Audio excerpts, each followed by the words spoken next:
Entramos de lleno entonces a la entrevista del día. Ya les adelantábamos, hoy 5 de marzo se conmemora un año del deceso del presidente Hugo Chávez en Venezuela. Vamos a platicar acerca de la política económica del país suramericano y de todo lo que ha ocurrido durante las últimas semanas. Nos acompaña acá en el estudio la analista en temas financieros y económicos, Reni Bake, ya amiga de casa. Buen día, Reni.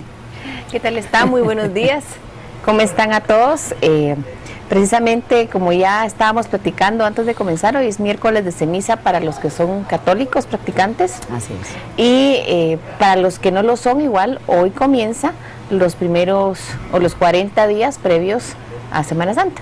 Claro, para muchos es esa época tan importante, ¿no? Un recogimiento espiritual, un análisis de lo que se está haciendo en la vida propia. Así que, bueno, era una referencia que había que hacer, porque claro, de verdad que había que hacerla. Bueno, vamos ahora al tema de Venezuela. Y hace un año exactamente, a las 4:25, estábamos transmitiendo muchos a nivel internacional en directo a Nicolás Maduro diciendo que el comandante Hugo Chávez Frías había fallecido. 4:25, 5 de marzo de 2013. 2 años de una lucha en contra del cáncer, 4 cirugías, si no recuerdo mal, en las que él tiene que estar intervenido y pasa mucho tiempo fuera de Venezuela, la pasa en Cuba, tuiteando, pidiendo apoyo, recordándole a los venezolanos aquella lucha, su lucha bolivariana que tanto mencionaba y más. Pero Venezuela cambió sin duda luego de la muerte de Hugo Chávez Frías. Nicolás Maduro, no con tanto carisma ni con tanta experiencia, recibe al país. Y cómo empieza entonces todo ese proceso, cómo era aquella Venezuela que recibe Nicolás Maduro cuando se anuncia la muerte de Chávez, y bueno, todo el avance que ha existido durante este año en donde hay conflictos verdaderamente serios. Bueno, hay que recordar que cuando Chávez se enferma, algunos no hacen el análisis especialmente de su posible impacto para América Latina. Todavía siguen habiendo muchas dudas de cuándo fue realmente el día en que él falleció. Algunos incluso creen que falleció antes del 10 de diciembre, antes de las elecciones, donde es reelecto y donde Nicolás Maduro era su vicepresidente, y que ocultan, porque nadie lo miró realmente en público después del 10 de diciembre, solo se miraron fotografías y se quedó todo eso en el aire. Venezuela, un año después, vemos que en el año 2013, reconocido por el Banco de Venezuela, una inflación del 56% en ese año. Los ojos de Mario son todo una expresión, lástima que no lo enfocaron. Que no lo enfocaron. En el caso de alimentos y bebidas llega en Caracas al 76% de la inflación, y en aquellos estados donde está más fuerte como los movimientos de oposición o las manifestaciones, ha llegado a un 80%.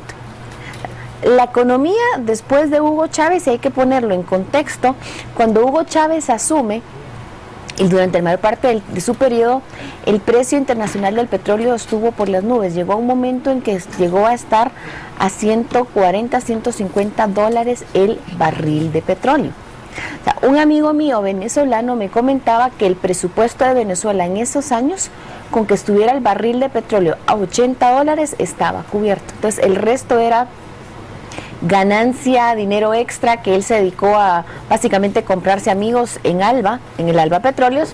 Y después vemos, cuando el precio comienza a bajar, también la producción de petróleo de Venezuela comienza a reducirse, porque también tienen problemas de abastecimiento, hay mucha burocracia en la petrolera venezolana, y la economía comienza a tener problemas de ingresos, especialmente en todo el tema de manejo de dólares, y comienzan a poner, desde cambiar el tipo de cambio que estaba controlado y que había un precio oficial para ciertos productos, un precio no oficial para los que quisieran comprarlo, y luego establecen cuotas de cuánto puede comprar una persona dependiendo de para qué es y quién es.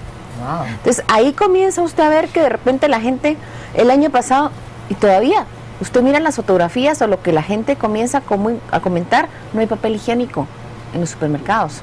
Usted mira las fotografías, no hay jabón, no hay papel higiénico, les ponen racionamientos de cuánto pueden comprar al día o al mes. Y eso obviamente la gente comienza a decir, miren, ¿cómo es así? Tenemos una enorme reservas petroleras. La inseguridad en Venezuela es la mayor en América Latina. y no hay ni siquiera papel higiénico en los supermercados, y comienza a hacer, o sea, como ese tipo de desagrado, comienza la gente a decir, miren qué es lo que está pasando. Hay que recordar que cuando Maduro es electo en las elecciones que son convocadas después de Chávez, hubo muchos comentarios de que posiblemente se habían robado las elecciones y que la diferencia entre él y el candidato opositor habían sido 300,000 votos, de acuerdo a lo que reconocen los propios oficialistas. Entonces, básicamente, hace un año, cuando es elegido Maduro, el país estaba básicamente partido en dos.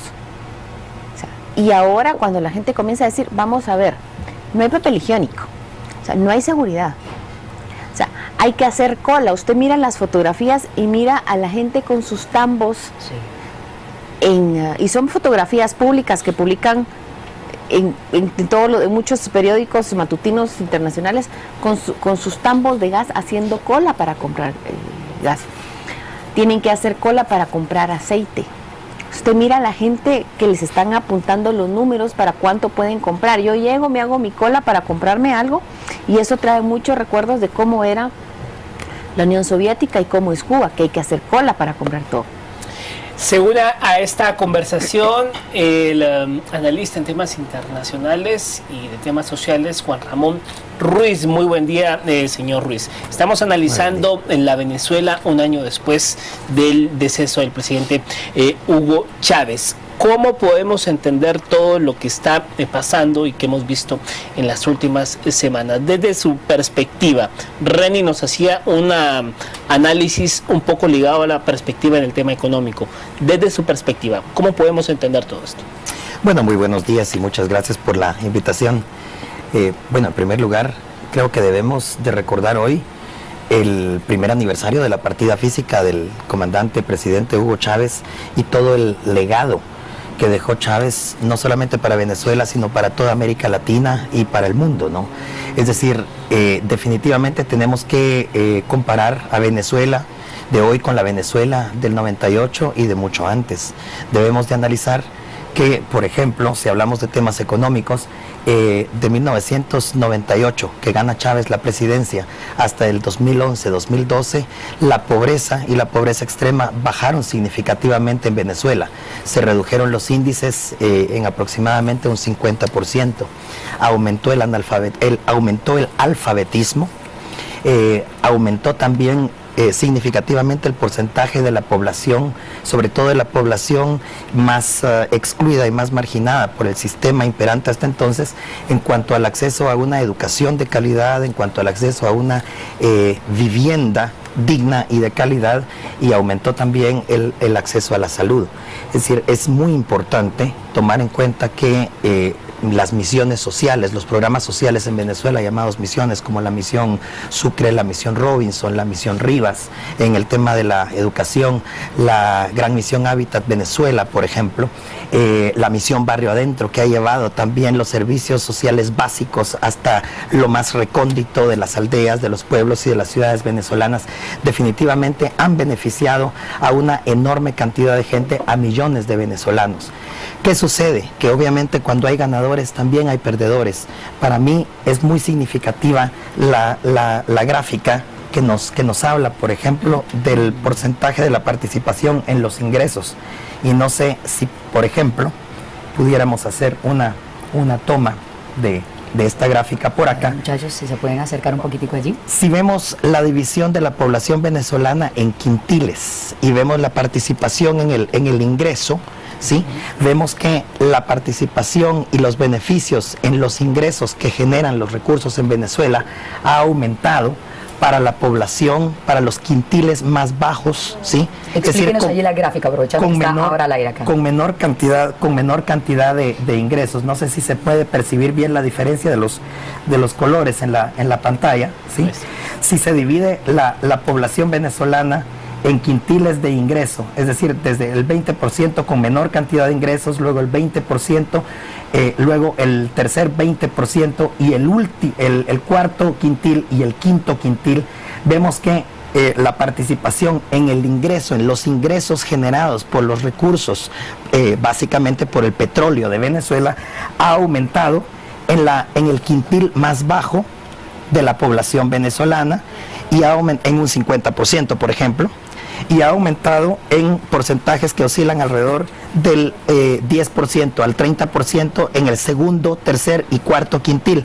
¿En dónde ha disminuido? Pues obviamente ha disminuido en el último quintil, es decir, la población más pudiente, la población con mayor cantidad de ingresos y de beneficio a partir de esos ingresos ha disminuido su porcentaje, pero aproximadamente en un 10%, de un 55% a un 45% en cuanto a su participación en el total de los ingresos y de las ganancias que generan los recursos venezolanos.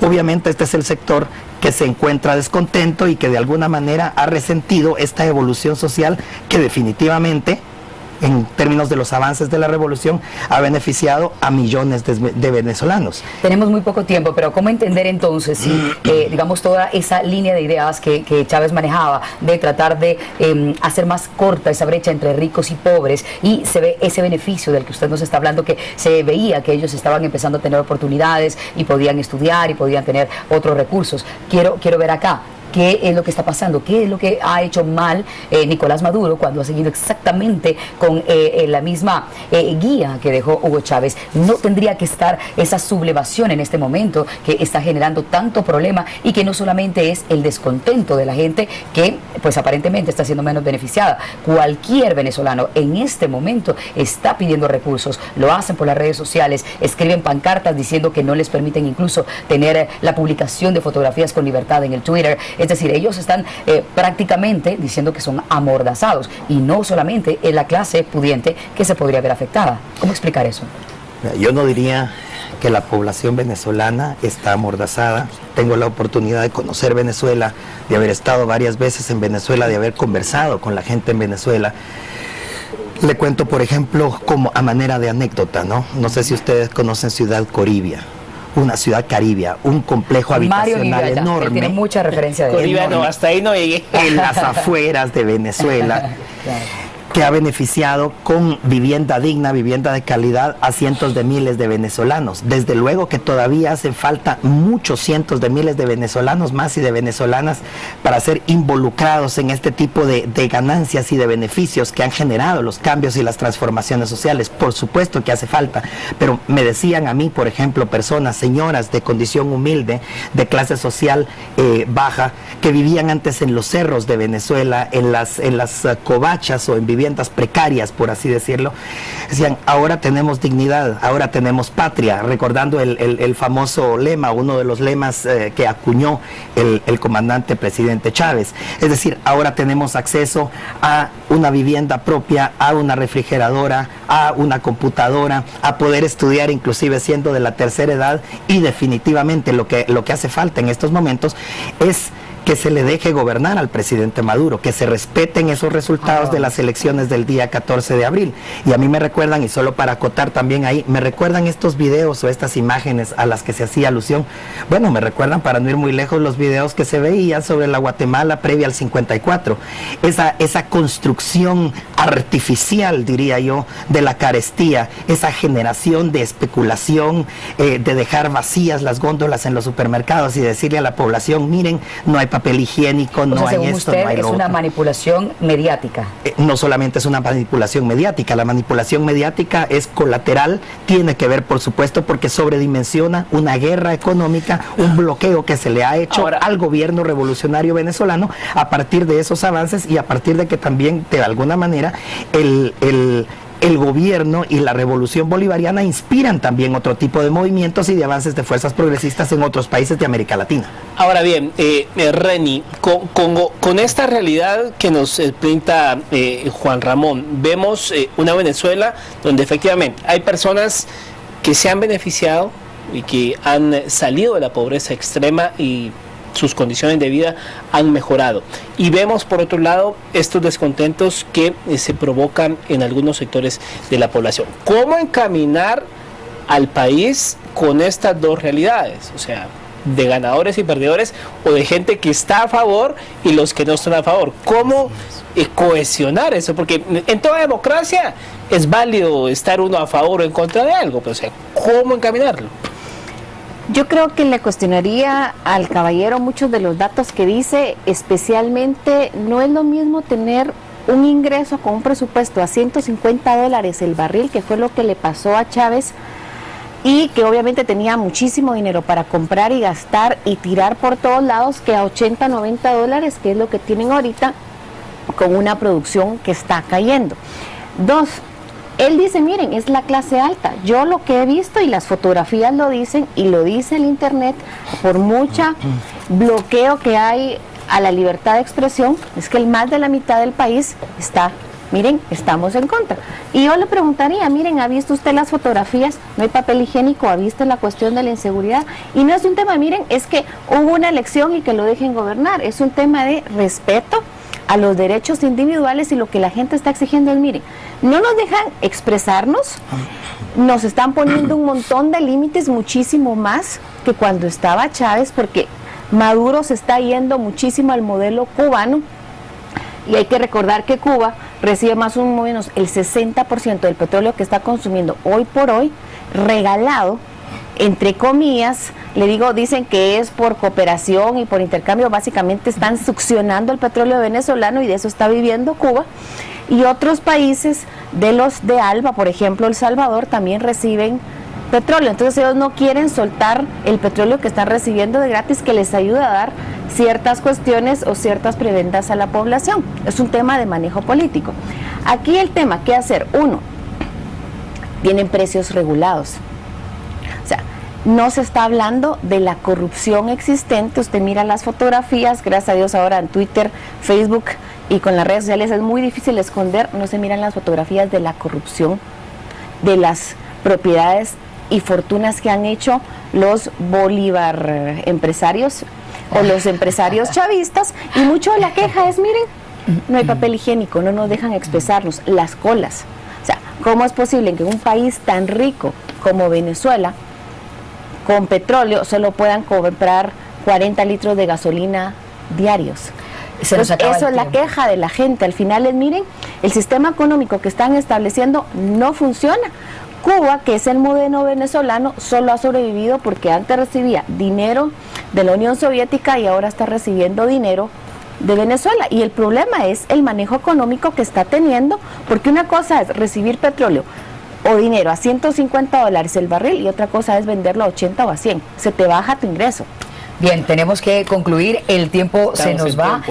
Quisiéramos, pero de verdad muy brevemente, sabemos que ambos pues conocen muchísimo del tema y nos encantaría poder hacer ese debate de quienes creen que no están dejando gobernar a Nicolás Maduro, y él podría dar mejores resultados si no fuese porque esa fuerza que fue afectada por las decisiones que eventualmente les afectó el bolsillo, pues que fuese la otra parte que está criticando y que dice que están casi llevándoles a hacer otra Cuba, y poder tener esos dos contextos. Muy brevemente, el futuro de Venezuela, muy brevemente, por favor, empecemos con usted, Juan Ramón. Bueno, en primer lugar, el llamamiento a la paz, a la concordia y a la conciliación, el llamamiento a respetar el orden legal y el orden constitucional. La misma ley venezolana y la constitución venezolana tienen mecanismos y herramientas para que la población pueda expresarse libremente en las urnas. Recordemos que el sistema electoral venezolano es uno de los más certeros y de los más infalibles de todo el mundo.